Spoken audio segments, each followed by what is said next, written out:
Մենք միշտ մեծ ենք եղել մեր քաղաքակրթական կշռով, իսկ երբ կորցնում ենք այդ կշիռը, սկսում ենք վերածվել սովորական տարածքի։ Իսկ այդ սովորական տարածքի ղեկավար կարասազի մենակ Սերժը, Քոչարյանը, Լևոնը, Նիկոլը մեկել հենա նորից եկել են մի քանի հատ։ Իսկ Հայաստանը երբեք չպետք է դառնա ուղղակի տարածք ու ունենա սրանց նման ղեկավարներ։ Հայաստանը պետք է լինի գաղափար, մշակույթ, ուժ, մտքի բերդ ու քաղաքակրթական դիրք։ Ու դրա համար նախ պետք է վերջ տալ քաղաքական գռեհիկության նորմալացմանը։ Պետք է չհաջակցել ոչ մեկի, ով իր քաղաքական մակարդակով ավելի ցածր է, քան Ադրբեջանի չակերտավոր քաղաքակրթությունը։ Պետք է վերջ տալ այն մտքին, թե աղմկոտ մարդը ուժեղ մարդ է։ Ամենաբարձր մակարդակի մարդիկ հաճախ խոսում են ամենահանգիստ տոնով, որտեղ իրական ուժը գոռալու կարիք չունի, իրական ինտելեկտը վիրավորելու կարիք չունի, իրական առաջնորդը չի իջնում այնտեղ, որտեղից հետո պետությունն է փոքրանում։ Ու հիմա ես դիմում եմ բոլոր հայերին, դուք ինքներդ ձեզ հարգելով երբեք մի ծափահարեք քաղաքական կրկեսին ու քաղաքական ծաղրածոներին։ Մի խառնեք ագրեսիան առաջնորդության հետ, մի խառնեք բարձր ձենը ուժի հետ ու մի խառնեք փողոցային բառապաշարը ժողովրդի ներկայացուցչության հետ, որովհետև այն ժողովուրդը, որը սկսում է սիրել քաղաքական շոուն, մի օր արթնանում է քաղաքական ավերակների մեջ։ Հայեր ջան, պահանջեք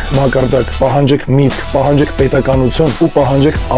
ապագա հստակ ծրագրերով ու դրանց երաշխավորմամբ, որտեղ եթե դուք չպահանջեք բարձրություն, ձեզ միշտ աղմուկ ու լոլոներ են վաճառելու, ձեզ պահելով ամենացածր նշաձողի մոտ։